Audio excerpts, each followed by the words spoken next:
Canal 9, Bio Bio Televisión, junto a Universidad Católica de la Santísima Concepción y Arzobispado de Concepción,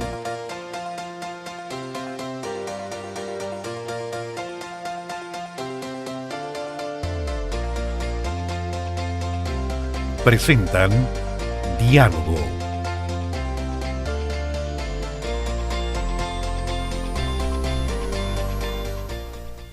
Aquí estamos nuevamente en Diálogo 2016 y lo hacemos en conjunto al canal regional Bio Bio Televisión, lo hacemos junto al Arzobispado de la Santísima Concepción y a la carrera de Dirección Audiovisual y Multimedia de la Universidad Católica de la Santísima Concepción.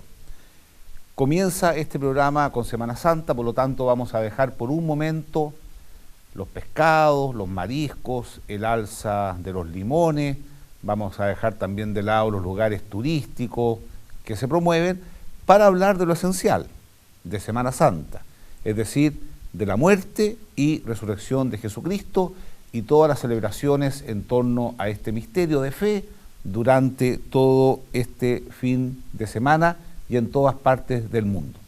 Y para eso hemos tenido la oportunidad de invitar en este primer bloque al profesor Edison Brito. Él es profesor del Departamento de Teología de la Universidad Católica de la Santísima Concepción, y a Jessica Contreras, una laica, mujer, casada, con hijos, que trabaja en la pastoral social y que está como nadie en el mundo de las personas más pobres, más necesitadas. Y quisiera partir por Jessica.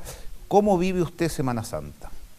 Bueno, Semana Santa principalmente uno entra en este misterio acompañando al Señor, muy en identificación con Él, desde la oración, acompañándolo también desde la familia, acompañándolo también viendo los dolores de nuestro mundo, el sufrimiento que existe, pero sobre todo también poniendo la mirada en este Dios que nos ama inmensamente y que no es causa de tanto mal, sino que es un Dios que, ¿verdad?, que acompaña, que nos ama inmensamente, que nos salva, y que quiere que también nosotros podamos convertirnos a su amor.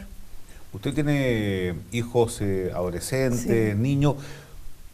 ¿Cómo le explica a usted que por una parte lanzan bombas, matan a mucha gente y por otra parte celebramos la misericordia de Dios que se manifiesta en Jesucristo? Usted, como mamá, ¿cuál es el desafío para explicarle eso a sus hijos? Bueno, los niños ahora nacen súper inquietos, ¿eh?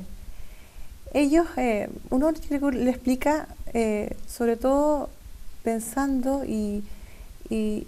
primero dándoles un contexto de amor. Yo creo que eso es lo principal, a ellos que puedan vivir un contexto de amor y de respeto en el hogar, dando un poco testimonio, ¿verdad?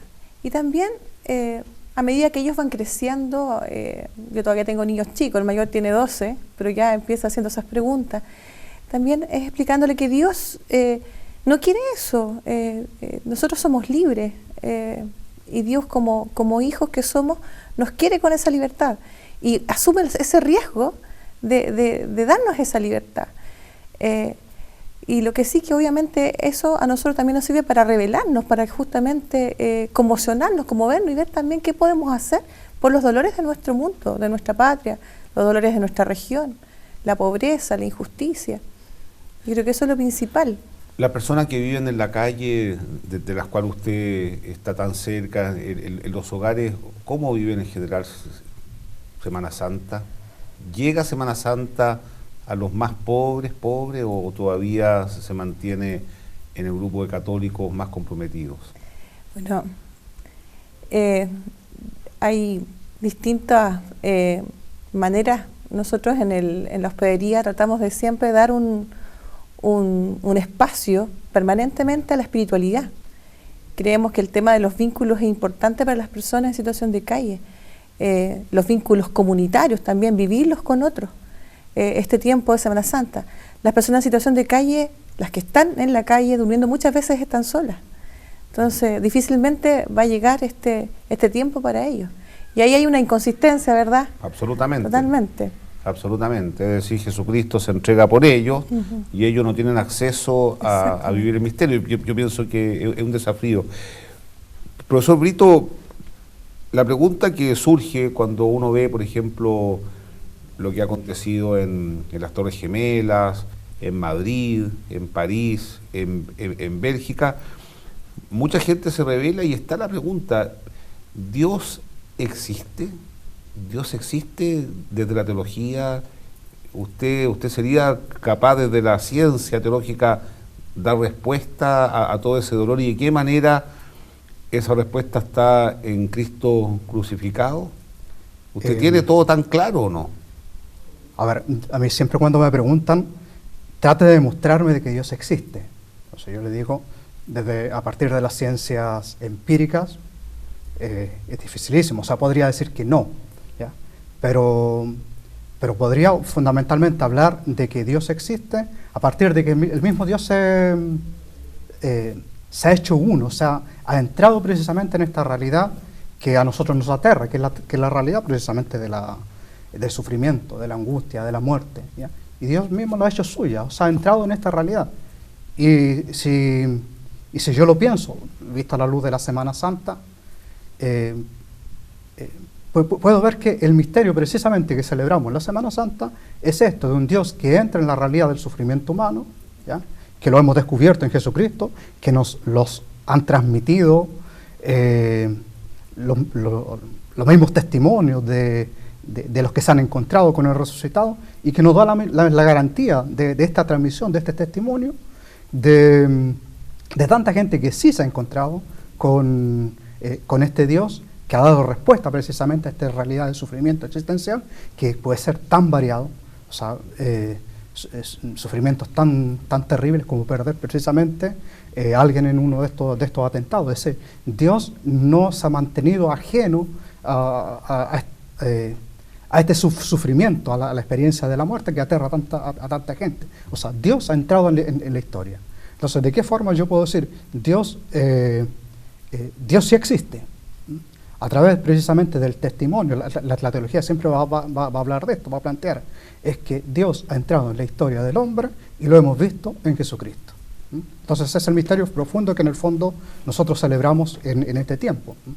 A mí, de las cosas que me impresiona de la fe que profesamos, que profeso y a la cual yo le he dedicado toda mi vida, es que hay muchas deidades que se ven corpulentas, por así decirlo, se ven triunfantes, etcétera, y el asunto que nuestra deidad, Dios, Jesucristo es Dios, eso es lo que afirmamos, está crucificado. ¿Eso puede entenderse como un fracaso de Dios? ¿Que todo el mal del mundo lo haya asumido, o es un fracaso con esperanza? A ver, yo siempre la pregunta, yo me lo planteo de esta forma. Jesucristo en la cruz, ¿ya?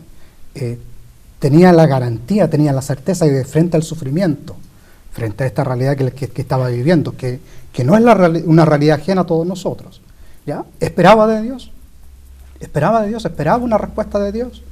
Y yo la respuesta siempre la planteo a la luz del Salmo que Jesús recita en la cruz. Elí, Elí, lama sabactaní, ¿ya? Y es un salmo que abre precisamente a la esperanza, ¿ya? Si uno conoce el salmo, sabrá que en un primer momento hay todo un diálogo íntimo entre Jesucristo y Dios, que es un diálogo de angustia, pero al final del salmo siempre hay una respuesta de esperanza. Yo sé, Señor, que tú vas a responder, tú vas a tener la última palabra. Entonces, la cruz es precisamente el signo de que Jesucristo, en medio de la cruz y en medio de la muerte horrible de la cruz, se abre la esperanza, teniendo la garantía de que Dios tiene la última palabra en medio de la muerte. ¿Tú has dicho alguna vez, Dios mío, ¿por qué me has abandonado? Uy, sí, y no solo eso, también me he enojado con Dios, mucho. Bueno, yo perdí a mi hijita a los 4 años, ella se le diagnosticó un tumor de tronco cerebral, y ahí yo, en el fondo, muchas veces me sentí que que Dios de alguna manera estaba permitiendo eso, aunque sabía que no era causa Dios, porque Dios no genera enfermedades ni nada, ni la guerra, pero de alguna manera yo decía, ¿por qué lo estás permitiendo? Pero en el fondo uno se va dando cuenta que desde ese momento que yo le dije eso a Dios, yo le empecé a pedir todo a Dios. Yo le pedía a Dios que me ayudara a cuidar a mi hija con su amor, no con mi amor, porque mi amor es imperfecto, está lleno de apego. Y Dios me fue consiguiendo todo. Nuestra Javi estuvo contra todo pronóstico, porque ella tenía un tumor grado 4, el último de los tumores. Tuvo 9 meses con nosotros, 9 meses. Pero al final, Sra. Jessica, ese amor que tú le pidas a Dios Él le entrega al final. O sea, una entrega absoluta. Ahora, bueno, yo sé que usted participa en las celebraciones de Semana Santa, la liturgia, las lecturas, ¿alcanzan a tocar un misterio tan grande, un dolor tan grande como el que has vivido? Sí. ¿En qué minuto así específicamente? ¿Cuál sería el momento donde uno dice, aquí yo puedo entregarme? O sea, aquí el Dios mío, ¿por qué me has abandonado? Me resuena en mi corazón. Bueno, Viernes Santo es el tema de la ausencia de Dios. Uno reflexiona dónde está Dios ahí. Se identifica con Cristo en la cruz, el abandono de Dios. Y uno se da cuenta que el silencio de Dios también es importante a veces. ¿Por qué? A mí me cuesta todo eso, porque de repente, no sé, lo veo demasiado callado. Siento que es tan maravilloso el Domingo de Resurrección, y a veces pienso que ese silencio de Dios es importante también para vivir gozosamente el triunfo de la vida sobre la muerte. Yo soy una defensora de la vida en todos sus ámbitos, y siento que la Javi, mi hija, está viva. La muerte no le ganó. Ella siempre habló de su sanidad, nunca habló de su enfermedad. Ella pedía por otros niños enfermos, no por ella. Y en el fondo es que estar con Dios es estar sano. Sí, sí. Ahora, de las 3 virtudes teologales, la fe, la esperanza y la caridad, ¿cuál de las 3 es la que más se vive? ¿Cuál sería la síntesis en Semana Santa? Yo tengo mi interpretación, yo sé que las 3 son importantes, se mezclan, etcétera, pero hay una que, por lo menos a mí en este siglo, es el que le da más sentido. ¿Para usted cuál sería? Para mí sería la caridad. ¿Y por qué digo la caridad? O sea, porque retomo en el fondo lo que el mismo Jesucristo dijo en la última cena. Entonces, amaos como yo os he amado. Amaos como yo os he amado. Es decir, ¿cuál es la gran misión que tiene el cristiano?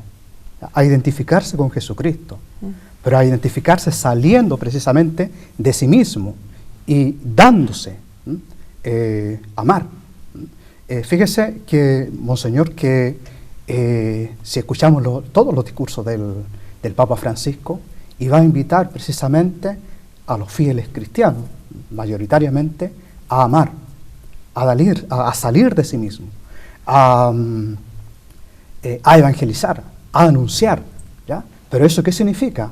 Hacer partícipe del otro, al otro, precisamente de este amor, de esta caridad que hemos recibido de la parte de Jesucristo. Es decir, fundamentalmente estamos llamados a poner nuestra confianza en el Señor, en la fe, a abrirnos a la esperanza y ayudar a otro también a que precisamente pueda pasar a la fe, a encontrarse con este amor de Dios, a vivir de la esperanza de que el cielo, de que la vida, de que esta realidad de esperanza que tiene el hombre no ha quedado cerrada para el hombre, sino que al contrario, y precisamente a ayudar precisamente a esta generación. Por eso estamos llamados los cristianos, a ayudar a esta generación a amar, pero a amarnos mutuamente, y no a vivir esta realidad de sociedad que muchas veces pareciera que todo lo que nos rodea es una realidad hostil. Yo en Semana Santa, a propósito de la hostilidad que dice el profesor, en Semana Santa la que más me hace sentido en mi propia vida, pero también en la vida de las personas que están sin trabajo, que se separan, que son discriminadas, tantos dolores que hay, es que todo eso no es la última palabra. Entonces, es la esperanza, es la esperanza. Aunque es cierto que, según nos revela el Señor, la fe y la esperanza se van a acabar, porque la fe, lo que creíamos, ya lo vamos a ver, la esperanza ya se esperó y está, va a quedar la caridad. Pero hoy día una palabra esperanza me parece que es lo que le tenemos que decir al mundo, pero una esperanza con testimonio, y por eso que las obras de caridad son tan importantes. ¿Usted trabajaría en otro lugar? Bueno, yo la conozco bastante porque está metida ahí en todas las fundaciones, proyectos sociales que hay, sé que tiene vínculos muy estrechos con la Compañía de Jesús. ¿Usted cambiaría el trabajo o está feliz con lo que hace, le gusta? Yo trabajo hace más de 15 años ya, sí, porque, 16 años, no, para nada. Porque el profesor predica, pero usted practica. A ver, cuéntenos un poco. Mira, la verdad, yo llevo ya, empecé trabajando en el arzobispado muy ligado al mundo con los jóvenes más vulnerables. Y el trabajo que hago es de una diversidad tremenda. Hay muchas realidades que servir y que necesitan de nuestro testimonio. Es un lugar en donde uno encuentra mucho a Dios, mucho a Dios. Yo me siento evangelizada, interpelada por los más pobres, siempre. Y yo creo que una misión que uno encuentra en esos trabajos es poder testimoniar eso al resto y también motivar a otros a que puedan también servir estas realidades que son tantas y diversas en nuestra región. Nuestra región es la segunda región más pobre en Chile, con un desempleo estructural horrible, con tantas injusticias. Entonces hay una necesidad de encarnar este Cristo que es el Cristo del amor y de la justicia. ¿Y usted en los libros encuentra a Dios o le dan ganas un poco de dejarlos de lado, ir ahí a estar presente, dando testimonio? ¿Eso se lo transmite a los alumnos, por ejemplo, que estudian distintas carreras? El esfuerzo, yo creo que hay, sobre todo aquí en la universidad, es que los alumnos puedan encontrarse, puedan abrirse, puedan cuestionarse, ¿ya? Puedan preguntarse de una forma seria precisamente de que Dios en el fondo también está interesado en ellos. ¿Y usted siente que el lenguaje da para que comprenda? Porque lo que me pasa a mí al menos, que yo siento que los jóvenes no entienden nada de lo que uno les dice. No, es decir, está en el abismo que hay, ellos le creen más al testimonio, digamos. Sí, uno puede entrar con mucho discurso, pero yo pienso que lo esencial, es fundamental, es el testimonio. Se necesitan testigos. Estamos llamados fundamentalmente a ser testigos de lo que creemos. Y eso es un esfuerzo, es un esfuerzo. Y para poder descubrir este rol principal, que en el fondo yo siento que el Señor también a uno lo llama, se necesita de la vida de la iglesia, se necesita de la vida litúrgica, en fin, para transmitir en el fondo lo que yo mismo he recibido. Y pues yo lo he recibido de otro, pero a partir precisamente de testimonio, de experiencia. Entonces, yo me doy cuenta, por lo menos a mí lo que me pasa con la teología es que quizás lo más interesante que tiene es la belleza de su verdad. O sea, a mí me ha pasado muchas veces que leyendo la Biblia, por cierto, pero también leyendo un buen teólogo, que trata así de buena fe de tratar de entender este misterio, es la belleza de la verdad. Y hay encíclicas, por ejemplo, que son maravillosas. Por ejemplo, esta última, Laudato Si, es la belleza de la verdad. Yo siento que eso es algo que los jóvenes están interesados en conocer, y eso exige una pedagogía, es decir, no como un ladrillo que uno entrega, sino que algo que le hace resonancia en su corazón. Y por eso que el actuar y el hablar y el enseñar van siempre muy de la mano, muy de la mano. ¿Podría invitarle un día a Jessica Contreras para que le hable a sus alumnos? Sí. Yo pienso que sería interesante sobre todo estoy pensando en doctrina social de la Iglesia. Por ejemplo, Pero la clase no la haga en una sala de clase, tiene que ir a hacerla ahí. Ahí en la práctica misma. En la práctica, no sé, un día en la noche, en nuestra hospedería, ahí se hace la doctrina muy bien. Bueno, Dios quiera que estos días sean hermosos, profundos, y lo que decían ustedes, ¿no? Descubrir el amor de Dios, ¿eh? El amor de Dios, Jesucristo, que está ahí crucificado, y ahí también podemos crucificar nuestros dolores para que el Señor lo resucite. Le agradezco mucho. Muchas gracias.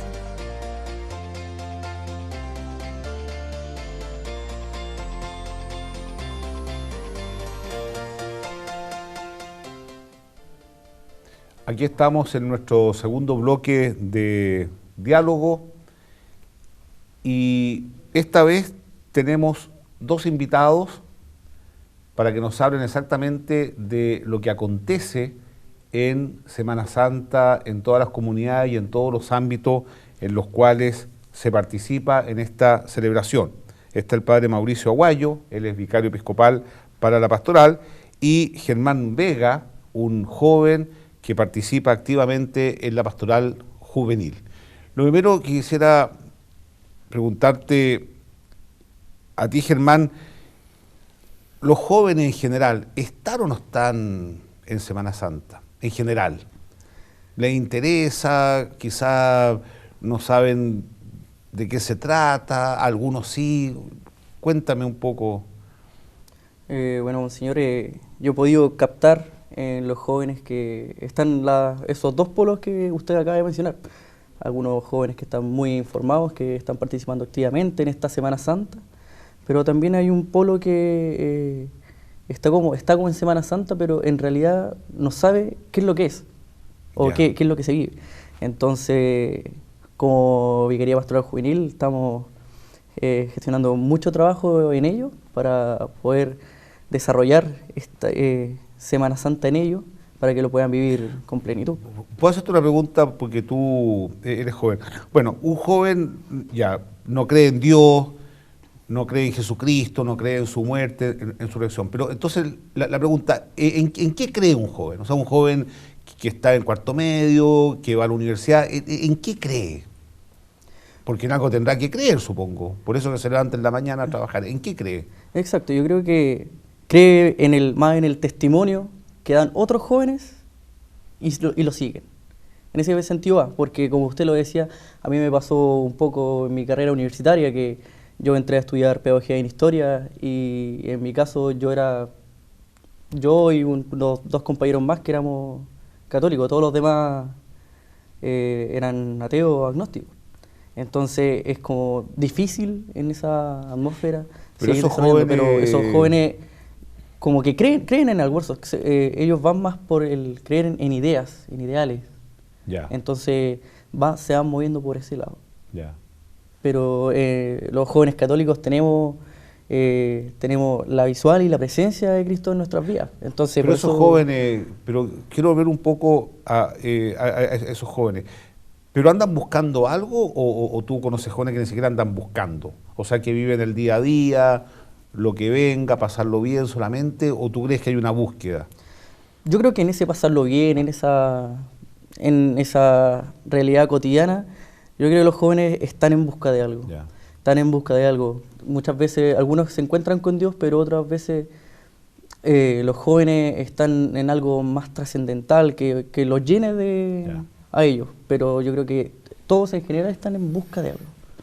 Padre Mauricio, ¿y qué le ofrece la iglesia, digamos, las parroquias, las comunidades, a los católicos que esta Semana Santa le dice algo? Así como tuvimos en Yumbel, no sé, 700.000 personas, muchos de ellos, ese es su momento religioso. Habrá muchas personas que se emocionan, que quieren participar. ¿Qué ofrece la iglesia? ¿Dónde la gente podría informarse? Por ejemplo, ¿dónde están las celebraciones y cuáles son las más importantes? Bueno, todas las comunidades tienen actividad durante esta Semana Santa, prácticamente el momento donde todas las instancias están operativas desde el punto de vista litúrgico para vivir con Jesucristo. pero evidentemente en esto hay celebraciones que se marcan más que otras. La celebración del Domingo de Ramos, claramente, y la de la Resurrección son las dos más potentes, donde tenemos la mayor cantidad de personas que participan. Y junto con eso también se suma, muy pegadito a estas, el Vía Crucis, que normalmente tiene un arraigo muy importante en muchas personas. ¿Y cómo una persona, por ejemplo, que está entrando en la fe, cómo se entera, por ejemplo, dónde el Vía Crucis? Bueno, hay mecanismos hoy día bastante actualizados. Uno va y entra a la página oficial del Arzobispado, iglesiadeconcepción.cl, y ahí se encuentra con la información de la mayor cantidad de lugares. Ahí se ha recopilado prácticamente la información de todas las parroquias, pero también está la información de la catedral, que es un centro importante donde se realizan todos estos oficios.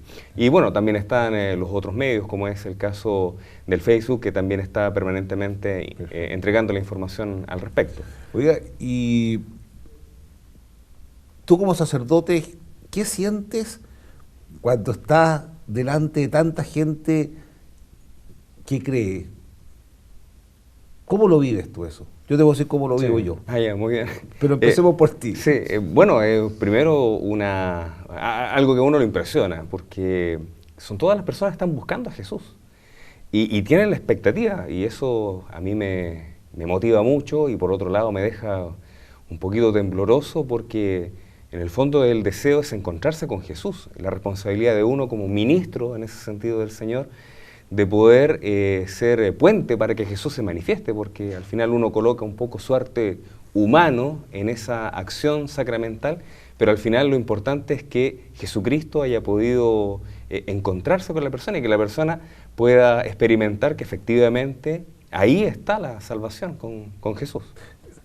¿Te ha pasado a veces, porque a mí me ha pasado, de hecho, que está en una celebración leyendo cosas impresionantes, por ejemplo, que Jesucristo le lava los pies a los discípulos? Bueno, el lavado de los pies era el trabajo de los esclavos. Sí, claro. Y uno dice, ¿será cierto? ¿Nunca le ha pasado eso? No, a mí me ha pasado una cosa parecida, pero no igual, en el sentido de ¿cómo habrá sido de verdad? En el sentido no que no fuera cierto, sino que tratar de hacer el ejercicio exacto de cómo habrá sido la acción, pensando específicamente en el tema del lavado de pies. Es que yo lo encuentro, yo encuentro impresionante que Él sanó enfermos, claro, resucitó a Lázaro, la gente lo perseguía, Jesucristo lo que quería era tener un minuto para descansar, y le lava los pies a sus discípulos, es decir, asume un trabajo de esclavo. Yo creo que más revolucionario que eso es difícil encontrar, y la única explicación que tenía la libertad absoluta de Dios. Y con un amor inmenso, porque eran sus amigos y todo, pero los pies tendrían que haber estado bien cochinos. Entonces hay también todo un tema de que la entrega de él es efectiva, y es efectiva en todo momento, no es solamente una pancarta. En Semana Santa yo creo que las cosas que más me impresionan es cuando me toca hacer ese gesto. Realmente en el fondo me impacta mucho, me consuela también, en cierto sentido, que a pesar de todo los problemas en los cuales vivimos, el hedonismo, etcétera, ese gesto sigue presente como una gran posibilidad a la cual estamos todos abiertos. Y los jóvenes específicamente, ¿qué van a hacer? ¿Dónde se van a reunir? ¿Dónde van a rezar? Bueno, aprovecha a invitar, porque... Sí. Todas las actividades que van a estar marcadas en Semana Santa se van a centrar para los jóvenes en la parroquia universitaria, que está ubicada a un costado de la Universidad de Concepción. Desde Domingo de Ramos, que ya fue el domingo pasado, hoy que tuvimos la cena con Jesús en el horario de las 7 de la tarde. El día de mañana, ya Viernes Santo, ya con todo el Tríduo Pascual, tenemos a las 10 de la mañana tenemos un retiro para jóvenes, enmarcado en Semana Santa, en despojarse, el sacrificio de Jesús por nosotros. Luego después nos unimos a las 4 de la tarde. Espera un minuto. Hablando de retiro, yo creo que hoy día tener la posibilidad de retirarse un par de horas es un fenómeno extraordinario, porque en general estamos en la expresión. ¿Dónde más hay retiro? Después seguimos con eso. Sí, bueno, los jóvenes tienen esta oportunidad, también está la catedral que ofrece esta opción. Hay público abierto, todo aquel que esté interesado. Y hay 2 retiros especializados también para las personas que son propiamente de nuestras comunidades. Uno que es para todos los agentes pastorales, particularmente que tienen algún entrenamiento, es decir, que han tenido alguna experiencia previa, que se va a realizar en Casa Betania, también durante las mañanas de viernes sábado y domingo. Claro, de viernes y sábado. Viernes y sábado. Y también el caso de la invitación para un retiro con niños, que es una experiencia inédita. Tenemos un equipo que está trabajando de pastoral con niños, y van a ofrecer para niños, bueno, se entiende con sus papás, también hay una actividad que es diferenciada, pero en común, para poder hacer esta experiencia de encontrarse con un poquito más de calma con Jesús. Es todo un desafío que tenemos, pero gracias a Dios, en estas opciones, muchas personas pueden acercarse para poder detenerse un poco y experimentar esto más en lo profundo. Ahora, bueno, entonces eso y después, el viernes, ¿qué es lo que pasa en la tarde? El Vía Crucis, Ya. que parte desde la Cruz Monumental, procesiona el día a las 4 de la tarde. Ya. El día sábado tenemos una vigilia pascual a las 9 de la noche, también en la parroquia universitaria, y ya la celebración de Pascua de Resurrección el día domingo en 2 horarios, desde las 11 de la mañana y a las 8 de la tarde. Oye, y en tu vida personal, así como joven, ¿qué es lo que te dice que Jesucristo haya muerto y resucitado? ¿Eso te cambia tu vida, tus expectativas? ¿Qué quieres hacer con tu tiempo? Bueno, ¿O es un rito nomás, en el fondo que no toca tu vida en lo profundo? no, me interpela totalmente porque, como decía el padre, pensar como en el contexto en sí, como si estuviéramos ahí. Pensar que un hombre se entrega, se despoja de todo, da la vida por toda la humanidad, es como un poco difícil de Explicarlo. conseguir o de explicar, porque hoy en día, en la sociedad que vivimos, un poco más individualista, esto difícilmente se le puede pasar a uno en la cabeza que pueda pasar. Yo no creo que hay un joven que esté dispuesto, o una persona X dispuesta a dar la vida por la humanidad. Una semana Pero- sí, una semana, un par de días, eso No, sí. Esta semana hay que vivirla completa. Ya. Había que vivirla completa porque muchas veces jóvenes van a viernes y domingo santo, pero la semana es completa, por eso desde domingo Ramos, ya después lunes santo, martes santo, hasta llegar al trío pascual, que para mí es una de las celebraciones más importantes de nuestra iglesia. Oye, aprovechando que estás tú acá, ¿cómo te explicas tú, estas son preguntas que yo tengo reales, ¿cómo te explicas tú que los jóvenes, muchos jóvenes, son tremendamente generosos para ir un fin de semana a construir una casa, una capilla, para hacer misiones? Una generosidad que a mí me impresiona y en las condiciones más increíbles. Pero, por ejemplo, no está en su espectro casarse, por ejemplo, comprometerse para toda la vida. No está en su espectro una vocación sacerdotal o religiosa. O sea, no está en su espectro comprometerse para siempre. ¿Qué es lo que pasa ahí? Es algo súper cotidiano, o sea, Pero, como usted lo ¿por qué? dice. ¿Por qué pasa eso? Porque, pues, como usted lo dice, el voluntariado está presente en los estudiantes prácticamente todo el día, que siempre quieren ayudar y todo. Pero, justamente como usted dice, el sacramento, como la misma palabra lo dice, ellos le tienen miedo al compromiso. Ah, ya.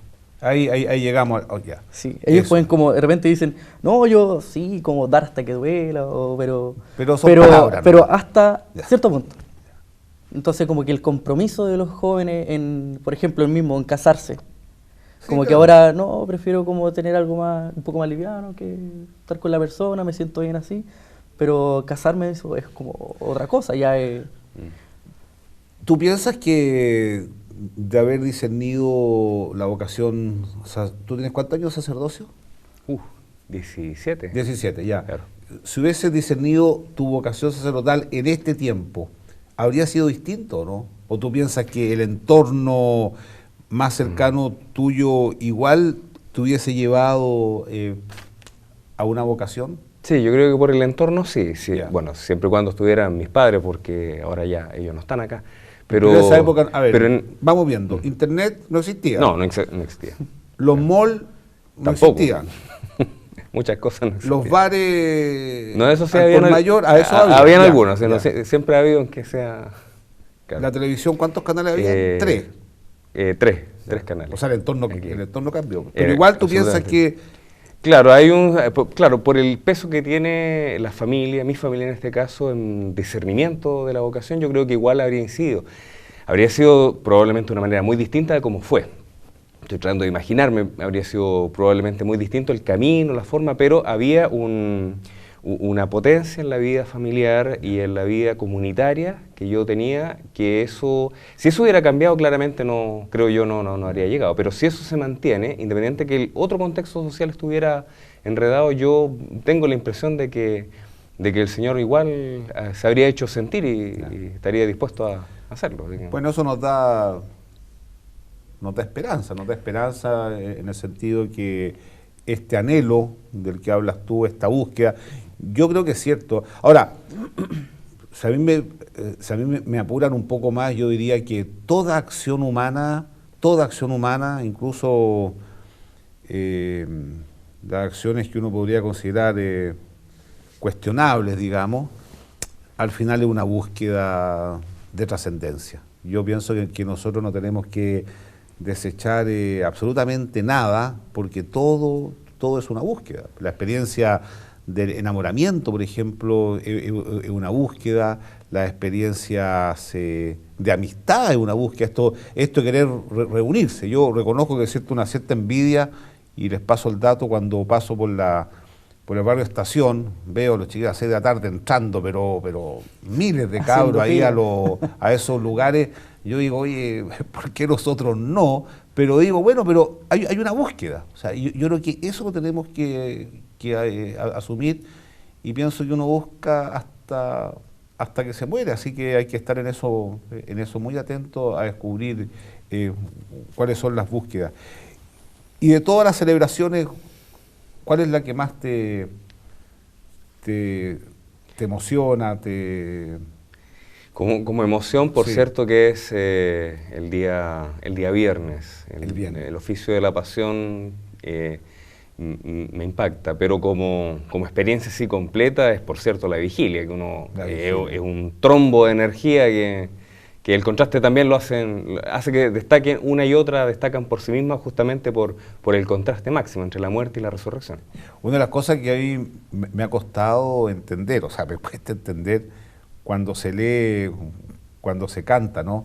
Feliz culpa que mereció tal Redentor. Claro. Eso es impresionante. O sea, está la grandeza, la magnanimidad, la amplitud del misterio de Cristo y de lo que significa que hasta se es capaz de encontrarle un sentido al pecado original y las consecuencias que eso ha tenido. Ahora, estamos en el año de la misericordia. ¿Ustedes sienten que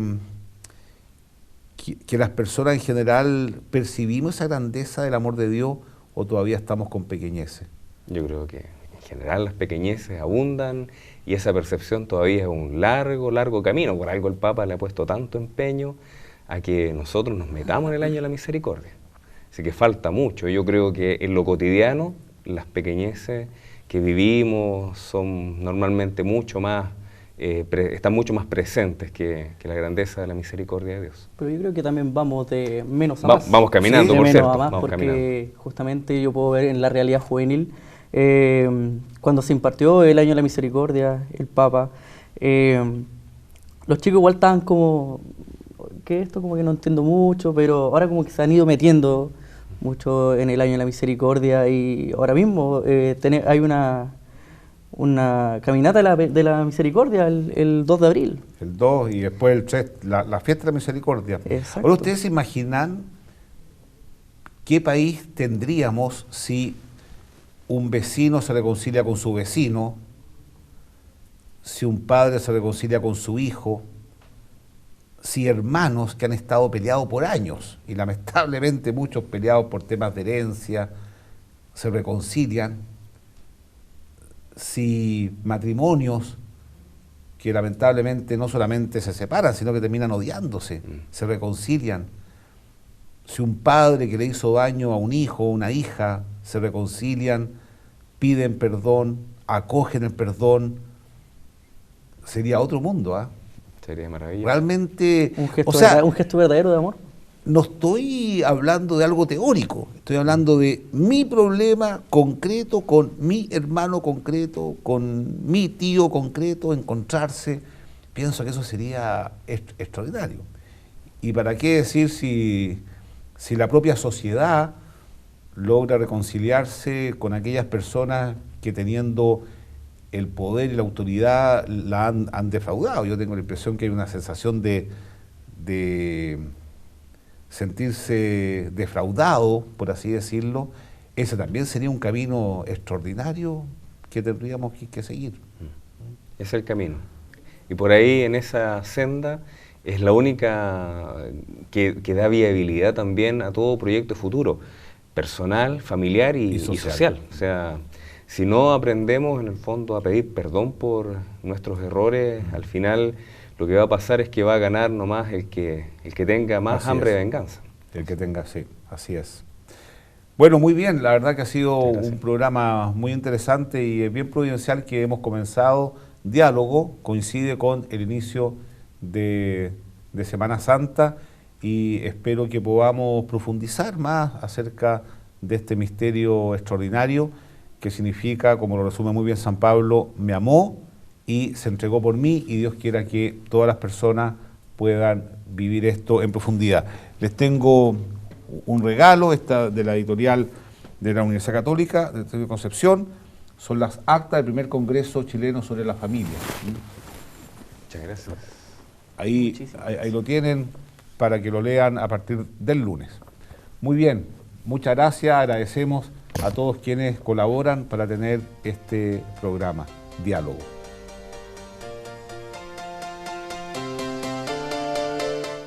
Canal 9, Bio Bio Televisión, junto a Universidad Católica de la Santísima Concepción y Arzobispado de Concepción.